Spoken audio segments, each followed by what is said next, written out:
গতকাল Haryana Gurgaon sector 65-এর police বাংলার 10 জন পরিযায়ী শ্রমিককে বাংলাদেশি বলে আটক করে এবং রাতভর তাদেরকে আটক করে রাখে। বিভিন্ন হয়রানির তারা শিকার হয়। গতকাল রাত 1টায় 3 জনকে ডকুমেন্টস ভেরিফাই করবার পর ছেড়ে দেয়, আর রাতভর বাকিদের রেখে আজকে দুপুর 12টার দিকে 5 জনকে ছেড়েছে। আরও 2 জনকে এখনও পর্যন্ত ছাড়েনি। আমরা তাদের ডকুমেন্টস পাঠানোর ব্যবস্থা করেছি। পশ্চিমবঙ্গ সরকারের প্রশাসনিক সহযোগিতা, বিশেষ করে সাংসদ সামেরুল ইসলামের তৎপরতা, কুচবিহার জেলা পুলিশের সহযোগিতায় তাদেরকে হরিয়ানা পুলিশ ছাড়তে বাধ্য হয়েছে।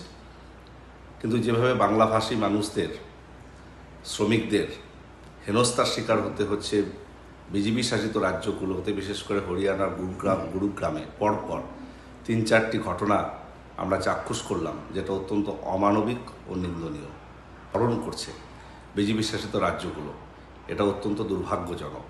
আমরা এই ঘটনার তীব্র প্রতিবাদ জানাই, নিন্দা জানাই এবং অবিলম্বে বাকি 2 জনকেও ছাড়ার আমরা দাবি রেখেছি।